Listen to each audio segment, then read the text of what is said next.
Fala pessoal, sejam todos bem-vindos para mais um vídeo. Dessa vez eu vou estar voltando para o estilo antigo de vídeos, né, que tem que ver com essa questão mais de estudo, de análise. E hoje a gente vai falar um pouco sobre a teoria de alguns grupos adventistas leigos, ou então alguns cristãos evangélicos, né, que gostam de ficar estudando profecias. E eles estudam aí sobre a suposta vinda de Cristo aí para 2027. Então a gente vai ver alguns detalhes sobre como isso se processa, qual que é a interpretação, como é que se chega nessas conclusões. Só que fazer uma ressalva aqui, tá? Não é a posição oficial da Igreja Adventista que eu estou falando. Muitos grupos, eles ainda estão construindo na visão, não tem assim nada consolidado 100%. O pessoal que gosta de estudar mesmo, que fica elucubrando essas coisas. Só que assim, é importante ter uma mentalidade aberta, tá? Paulo diz, né? Não desprezis as profecias, julgai todas as coisas e retende aquilo que é bom. Então assim, não é se fechar 100%, isso aqui está 100% errado e ponto.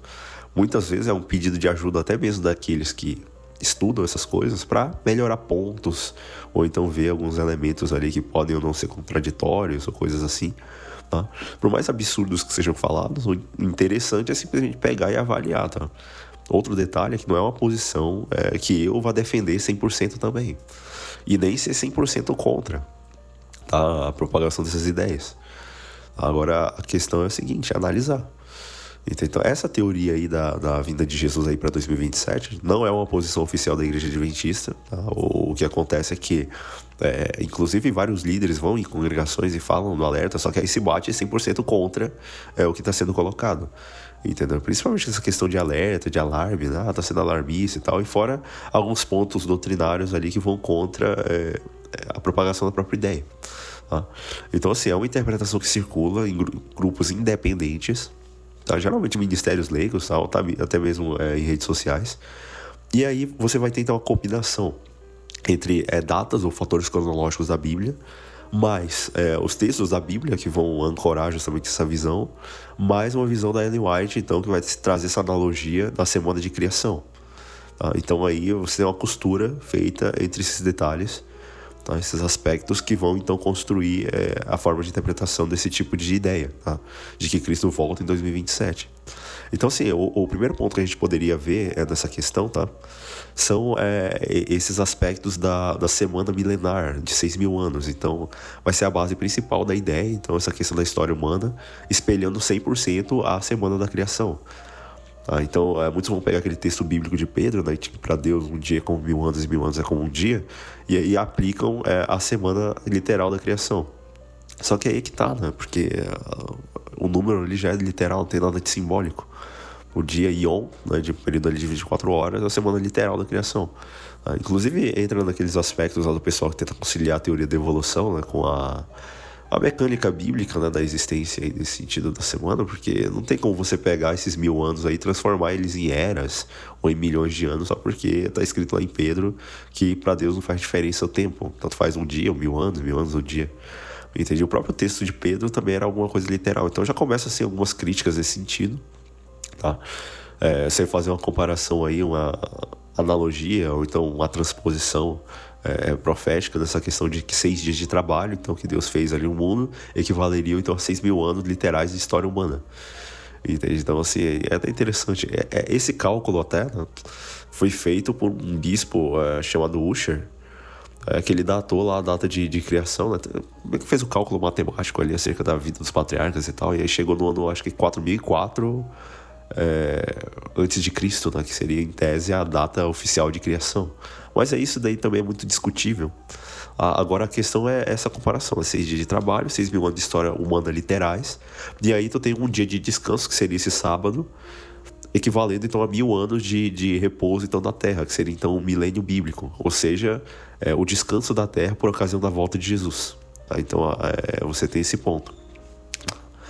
Agora, o que acontece? Então, se tu tem 6.000 anos de história humana, partindo desse ponto de vista de que para Deus um dia é como 1.000 anos e 1.000 anos como um dia, e que ele trabalhou, fez 6 dias de trabalho, 6.000 anos de história, trabalhando, salvando o ser humano do pecado, e aí o sétimo dia, ou o sétimo milênio, seria então o repouso da terra por ocasião da vinda de Cristo, beleza. Daí vem o segundo ponto, que é a questão do batismo de Cristo, porque aí tu tem que chegar nessa data de 2027. Então vamos pegar aqui A data do batismo é de acordo com o livro de Lucas, é o 15º ano do reinado do Tibério César. E aí você cruza com a informação lá de Daniel 9, que o Messias seria ungido, e aí morreria na metade da semana, né, daquela semana ali das 70. Né? Aí divide as 70, 7 semanas, mais, ou 49 anos, mais 62 semanas, mais uma semana. Tá? Simplesmente chegaria nesse cálculo aí de que o batismo dele foi no ano 27. Então, o ano 27, lembrando que assim, se fizer o cálculo lá, você vai ter então o ano lá do ano 26, só que aí tu tem que acrescentar o equivalente astronômico, porque não tem o ano zero, a coisa simplesmente passa do antes de Cristo, do -1 pro 1 lá logo de cara, e aí fazer essa transposição já daria então no ano 27. Então assim, você teria historicamente aí essa questão da cronologia, apontando aí o ano 27 como o ano do batismo de Cristo.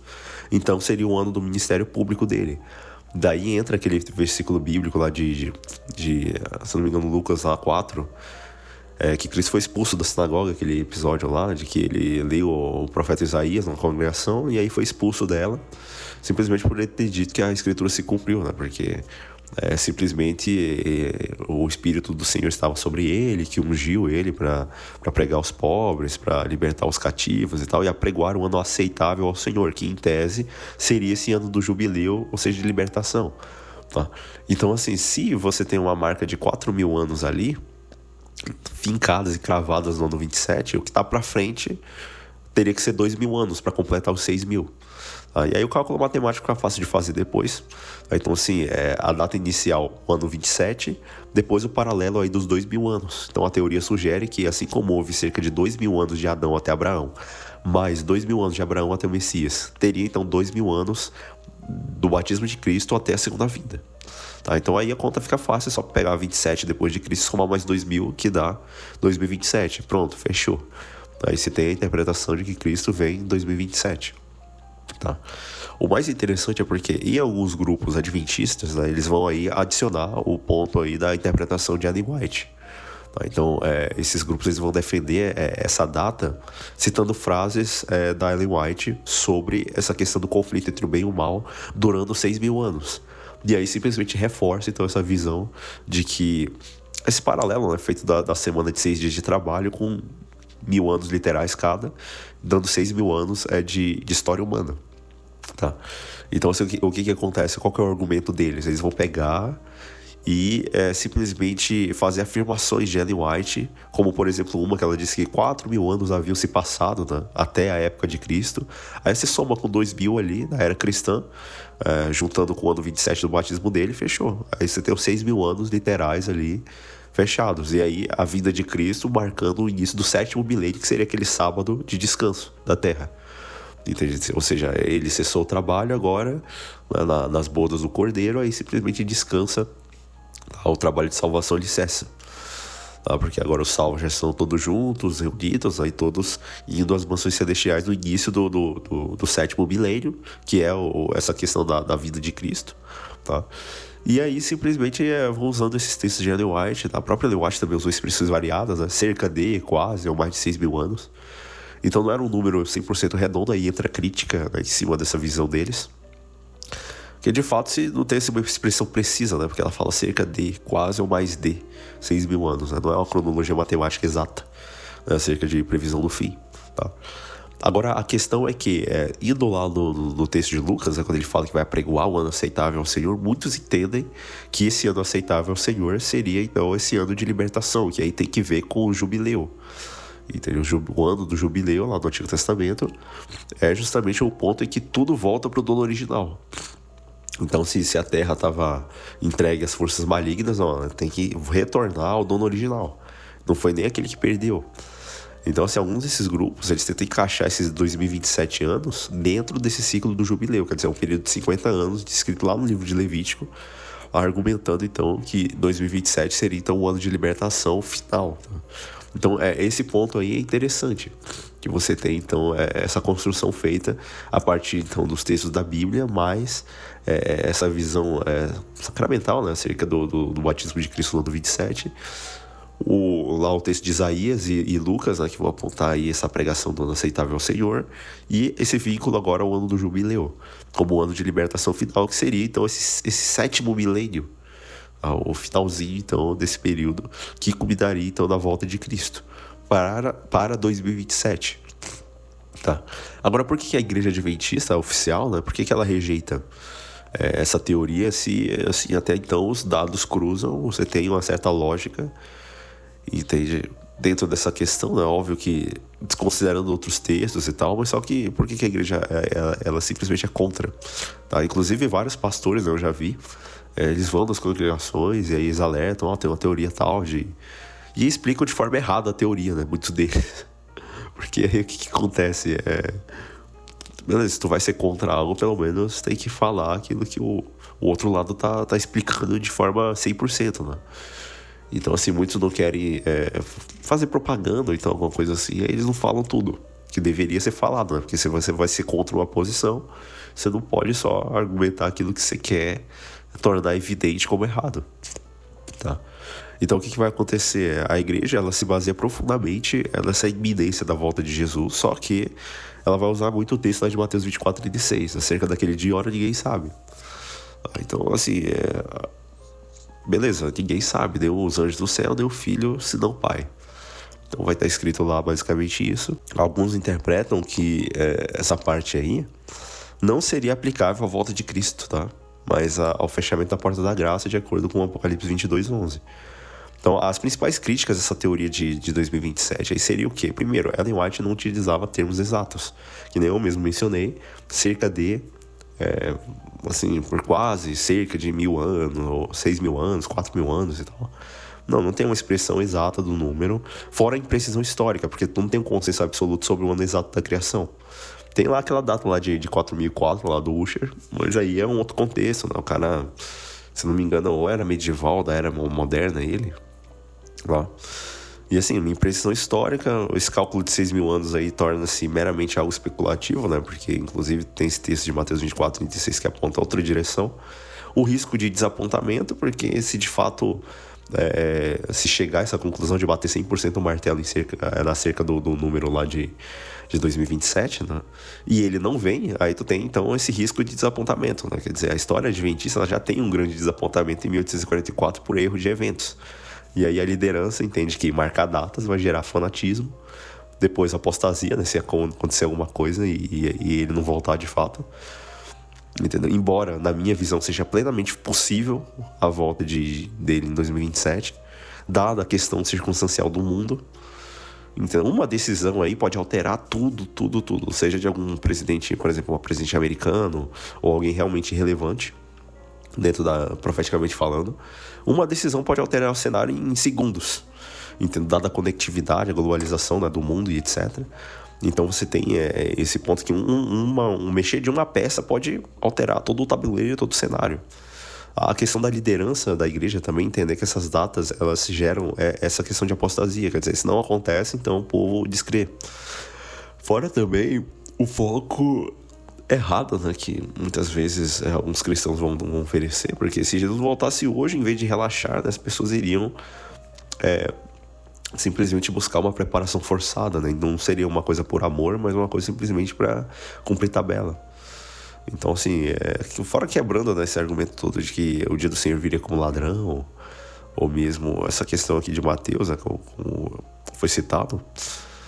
Então, assim, é uma ideia mística essa questão da volta de Cristo em 2027. Tem a sua lógica? Tem. Tá? Não vou desabonar 100% e nem ser 100% a favor. Tá? Igual aquela teoria lá dos 7 papas. Entendeu? O sétimo papa, que seria o Leão XIV, tá aí. Só que tem que ver, né? Tem que reestudar toda a profecia ali dos 7 reis, dos 7 papas, para poder ver, né, cenários possíveis de novo. Entendeu? E aí fica nesse eterno looping. Sempre estudando, reestudando, avaliando, entende? Para se chegar a uma conclusão minimamente aceitável acerca dessas coisas, tá? Então, se a gente fosse ver os textos bíblicos, né, inclusive os textos de Ellen White que são usados para sustentar essa tese aí de 2027 como sendo o ano da volta de Jesus, O que acontece? Esses proponentes que defendem tudo isso, eles fazem uma colagem de textos isolados, tá? Que geralmente vão falar de cronologia ou de períodos de tempo. Só que assim, quando tu pega em cadeia eles, né, obviamente retirando cada um deles de forma isolada das escrituras e aí simplesmente fazendo isso, eu mesmo comentei no início do vídeo, não tem como você pegar o texto de que para Deus um dia é como 1000 anos e 1000 anos como um dia, e aí simplesmente jogar isso literalizando uma semana que já tem os dias literalizados pela expressão hebraica yom, que seria dia. Então não teria necessidade de você literalizar algo que já é literal. Né? Agora, os textos utilizados, né? Vamos pegar aqui primeiro, tá? O texto de 2 Pedro 3,8, né? E também o Salmo 90, versículo 4. Então, mais amados, não ignoreis uma coisa, que um dia para o Senhor é como 1000 anos e 1000 anos como um dia. É o texto de Pedro.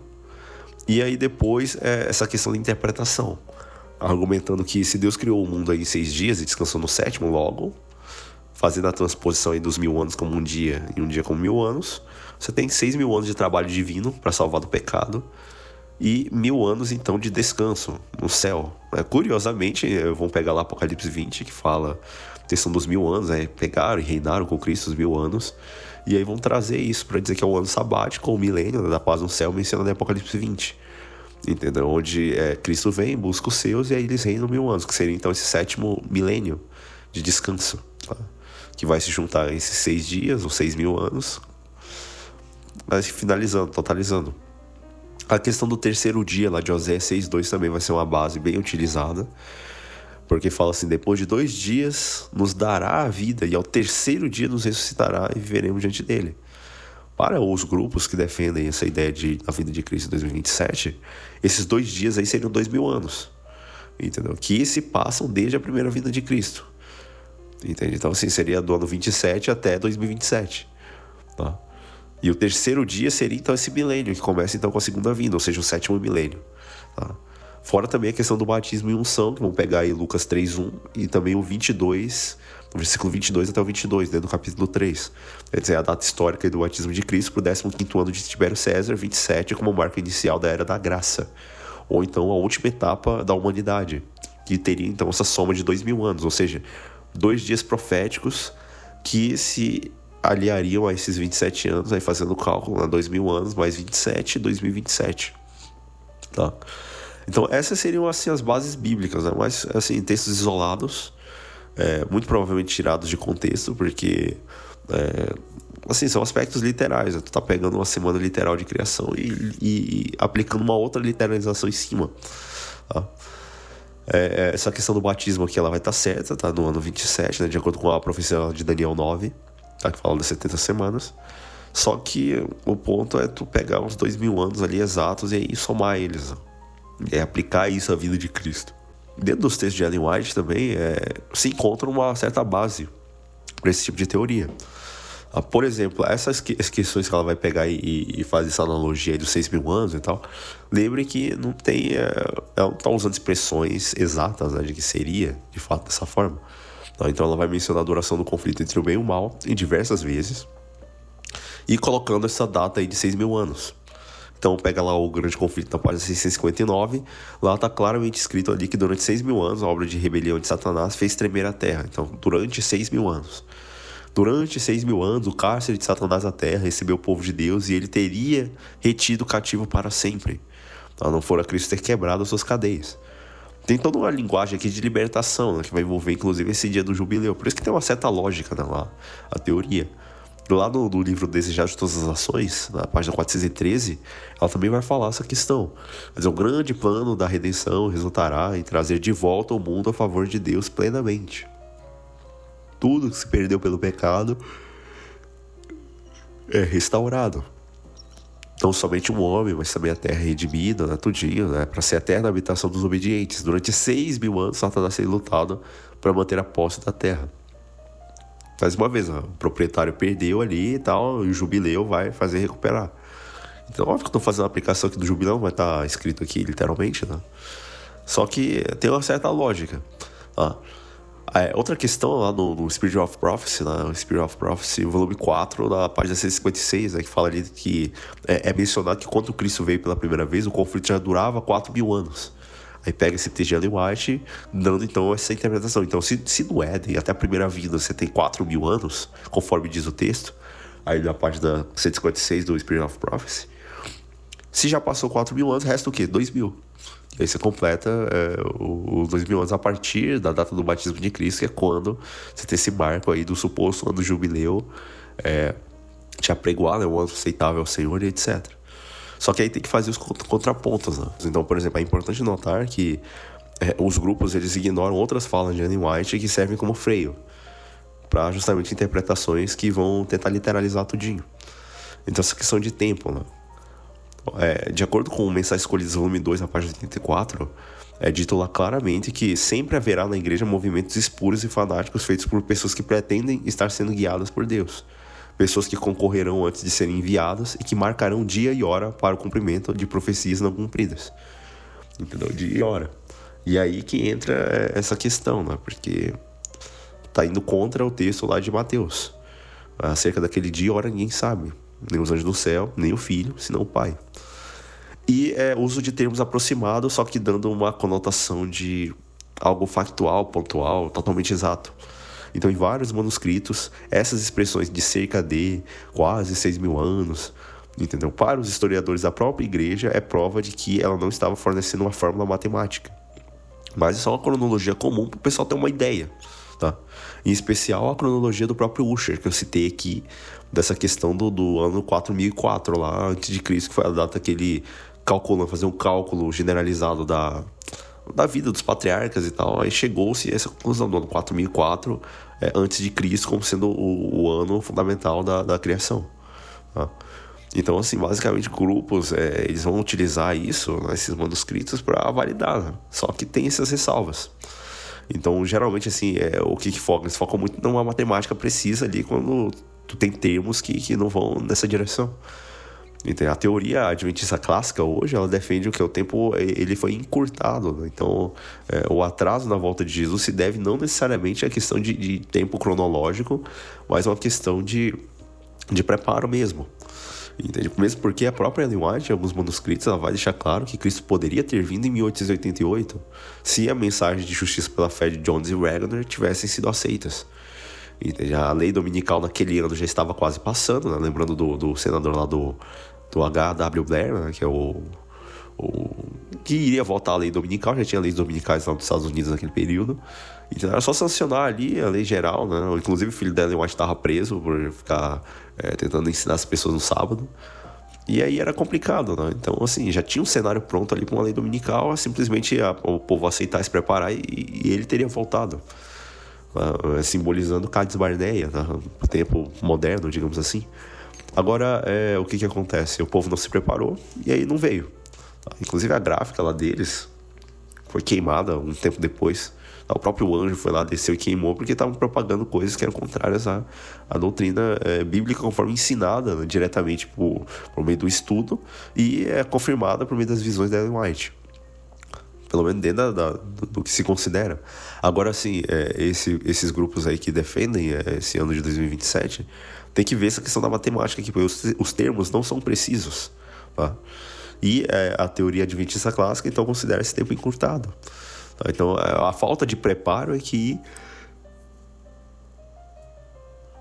faz adia, né, o calendário, uma volta condicional.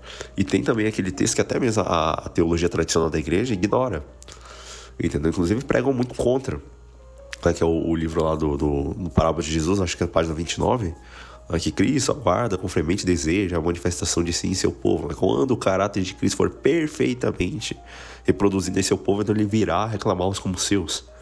Quer dizer, isso aqui é um banho de água fria, né, nessa questão, porque o que acontece? Não tem só o não preparo da igreja, né, mas é um preparo no nível tal que a própria liderança adventista é contra a ideia da perfeição. Entendeu? Eles falam de perfeição cristã ali, mas num sentido de natureza pecaminosa, retirada no fim, né, na volta de Cristo. Entendeu? Não é necessário vencer, né, os defeitos de caráter 100%, porque você sempre vai estar lutando e tal, tendo uma visão que se considera que pecado já é a natureza, propriamente dito. Entendeu? A própria natureza humana já se confunde com o próprio pecado, porque a natureza humana é corrompida, um pecado que corrompe, logo os dois são unidos, né? E que de fato é como se não tivesse um poder divino que separasse, né, essa questão da própria natureza do caráter, né? Que é o que Cristo santifica. E é como se Deus ou então o Espírito não tivesse poder suficiente para fazer isso, tá? Então assim, tu tem essa visão, tá? Que inclusive desabona muito, né, do que a igreja vem colocando, tá? Mesmo porque assim, se Cristo aguarda com um grande desejo da manifestação de si em seu povo, né, e ele virá reclamá-los como seus quando o caráter foi perfeitamente reproduzido, a igreja vai contra o caráter. Eu não vou colocar a igreja toda, mas boa parte dos teólogos, né, que tem essas visões evangelicalistas acerca da natureza humana, inclusive muitos se aproximam da visão católica também, entendeu? De que tudo na natureza humana é errado, é pecado e etc. Tá? Curiosamente não batizam crianças, né? Mas beleza.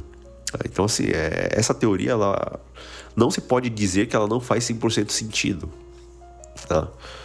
Só que assim, se fosse ver, tem outros textos da Ellen White que assim, eles vão para uma outra direção, porque embora ela esteja dizendo aí que mesmo que de forma imprecisa, né, 4.000 anos de pecado, 2.000 anos, né, que falta e tal, ela diz que claramente o Pai revelará o dia e a hora da volta de Jesus, lá no Grande Conflito, na página 640, e no livro Primeiros Escritos, na página 14 e 15. Tá? Então, assim, é um ponto central que encerra geralmente a discussão da teologia adventista clássica. Então, é como se fosse um argumento de checkmate. Ela falou que o dia e a hora da volta de Cristo ele vai ser anunciado pelo Pai, tá? Pouco depois do tempo de angústia.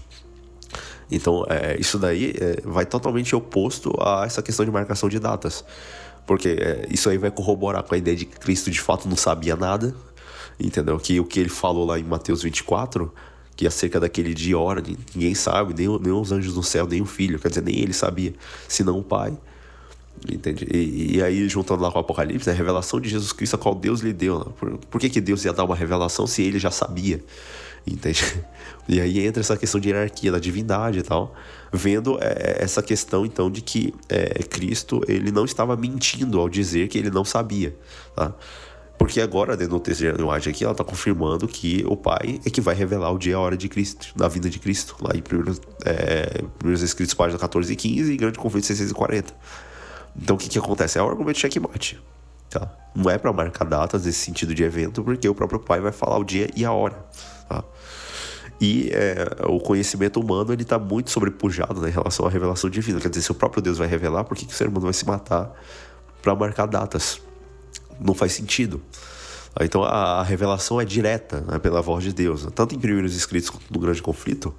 A própria Ellen White vai descrever então esse momento específico durante o tempo de angústia, após o fechamento da porta da graça, em que Deus diretamente vai dizer, tá lá na página 15: logo ouvimos a voz de Deus semelhante a muitas águas, a qual nos anunciou o dia e a hora da vinda de Cristo. Ponto. Para quem crê no espírito de profecia, como boa parte desses grupos leigos ou mesmo a própria igreja oficial, eles têm que concordar que Cristo não estava mentindo lá, né, em Mateus 24, e que não faz sentido a marcação de datas de forma exata. Entende? Mesmo que tu pegue termos matemáticos bíblicos e simplesmente faça ali uma conta mirabolante que vai dar no ano 2027. Se o próprio Pai vai revelar isso, a vida e a data exata, então não faz sentido marcar se ele mesmo já vai avisar. Tá? Agora faz sentido o quê? O que é interessante dessa profecia, ou essa interpretação, é essa questão da urgência. Quer dizer, tu tem até 2027 para se preparar. E isso daí é interessante, porque a breve volta de Cristo, a pessoa é levada, mesmo que ele não volte na data, a pessoa já vai ter acelerado muito do processo dela, da própria santificação, mesmo preparo para a crise mundial.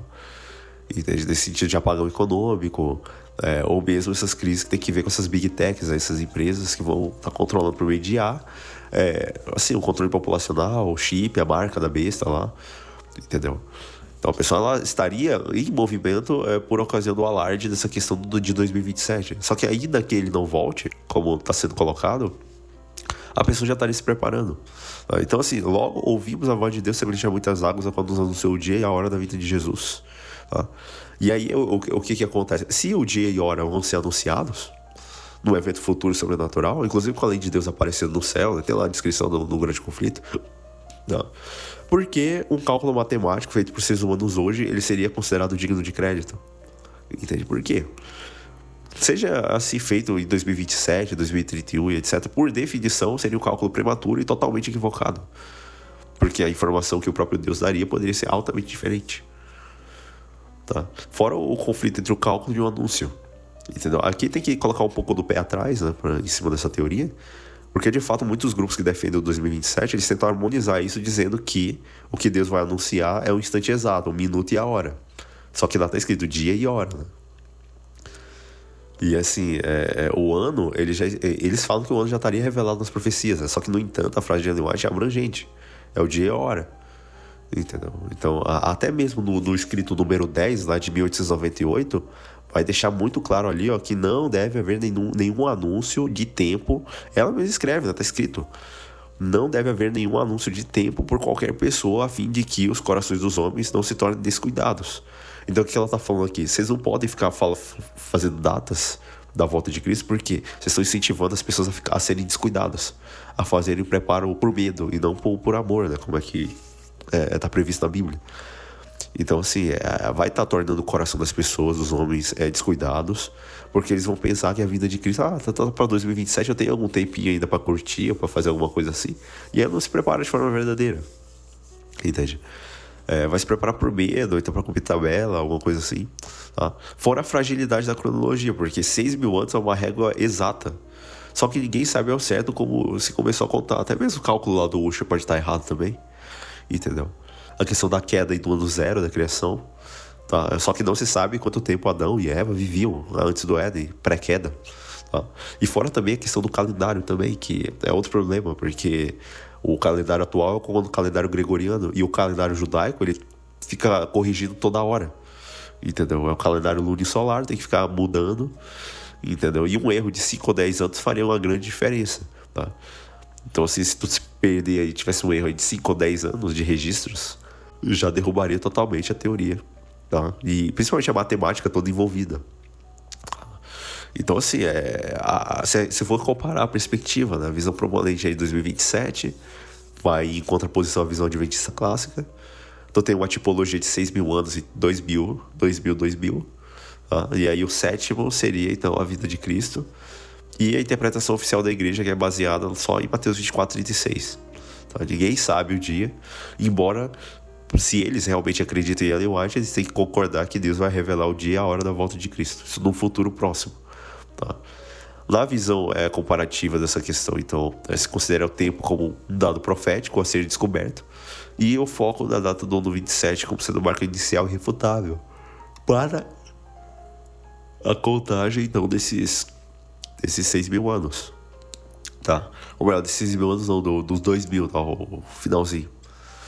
Então acontece isso. Qual que é a tendência natural? É bater 100% o martelo dessas teorias, tanto faz a interpretação da igreja ou da interpretação desses grupos, tá? O ideal é manter um equilíbrio, entende? Dentro dos espíritos pioneiros e também, obviamente, essa questão de você ouvir, né? Ouça as profecias, analisa, pensa e reter aquilo que é bom. O que eu acredito que é bom dessa profecia é essa questão dos eventos em sequência, entende? E simplesmente essa noção de preparo. Só que tem um ponto negativo de tornar o coração de muita gente um coração de fato preguiçoso, indolente, né? Nesse sentido.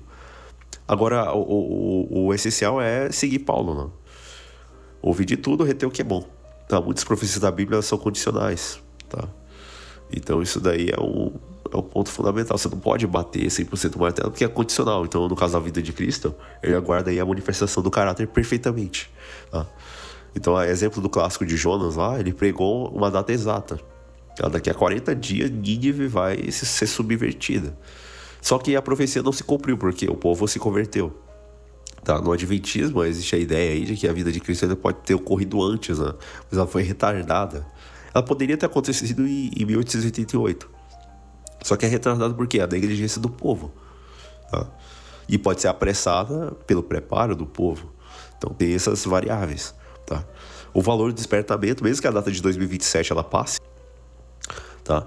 O que acontece tu tem o movimento positivo do povo sair da mordidão. E fora também, como é algo profético, ensina o povo a estudar de novo as profecias. E aí entra naquele texto lá de Provérbios, né? Que se quando não há profecia o povo se corrompe, né? Quando o povo estuda a profecia, eles se edificam mais, ficam mais fortes. Ainda que dê errado outro dia, mas o povo foi levado a estudar pelo menos, entendeu? A se manter ativo na fé nesse sentido. É por isso que é válido essas questões de desconstrução dessas teorias, Então, porque leva pelo menos a pessoa a se mexer, entendeu? A fazer alguma coisa em prol do conhecimento bíblico dela, ou mesmo testar visões para ela ver o que é certo e o que é errado, entendeu? Ou mesmo, se ela não vai tomar nenhuma posição definitiva, né, como que é aconselhável, ela pelo menos estudou, continuou ali mantendo a fé viva dela, tá? Na Bíblia, tu tem duas palavras pro tempo. Tem lá o Cronos, né, que é o tempo normal, lá o tempo do relógio, tá? E o Kairos, né, que é o tempo oportuno, o momento estratégico. Então isso daqui é interessante, né? Então essas profecias, essas formas de interpretação, elas focam muito no Cronos, tá? Só que Deus, ele opera dentro do Kairos, né? Quer dizer, o tempo oportuno, tá? Então isso é importante. Então assim, ao invés de defender posição A ou posição B, né, cada um tem que estudar ali as profecias e chegar a alguma conclusão, entendeu? Simplesmente manter a fé viva, continuar pesquisando, tá? Então a história, ela é cheia de nuances, é cheia de reveses, por isso que eu particularmente não vou defender 100% e nem dizer que tá tudo errado. A história bíblica de profecias é extremamente cheia de nuances. O movimento de 1844 foi um erro, tá, de interpretação de evento, tá? O evento era o santuário no céu ser purificado, só que acharam que a terra era o centro. Os discípulos achavam que Cristo iria reinar, né? O rei terreno, entendeu? Deixa eu assentar a tua direita e o outro à esquerda. Não, vocês não entendem o que vocês estão pedindo, porque não tem nada a ver com a interpretação que os judeus da época estão dando acerca da vida do Messias, ou do que ele vai fazer, entendeu? Vocês não sabem o que vocês estão pedindo, porque é o revés profético. O que eles pensavam não era o que era verdadeiro, tá? Então, assim, a história profética é cheia disso, tá? Se houver um revés aí, o pessoal tiver com a interpretação fechada, o erro vai ficar muito sobrepujado, tá? Então, assim, é melhor ter uma visão equilibrada, entendeu? Talvez a aplicação mais prática que deveria ser feita é essa questão de desapego mesmo, porque você corta as preocupações e busca um preparo individual, tá? Então, assim, planejar como se Cristo fosse demorar 100 anos para vir, só que viver como se ele voltasse hoje. Então tem esse ponto aí também, tá? Essa questão, então, da vinda de Cristo e tal, tem que ser estudado de fato, mesmo que seja para desconstruir teorias, tá? Só que, como é mencionado, tá? Ellen White diz que antes da libertação, o povo de Deus ele passa sempre por uma prova de fé. E aí entra as heresias, entra esses erros, essas coisas, para que os despertos eles apareçam. Tá? E para experimentar aqueles que já estão sendo calcados na doutrina correta, para testar. Tá? Então, assim, isso é muito importante e leva em conta esse pensamento todo. Então, assim, continua estudando. Eu mesmo vou ter que rever toda aquela teoria lá dos 7 reis, 7 papas também, entendeu? E, assim, profeticamente dentro desse campo, é aberto mesmo, entendeu? E tem espaço para debate, quem concorda, quem discorda, entende? Porque tá todo mundo no mesmo barco aí, procurando entender mais, né? Que é o essencial para poder se preparar.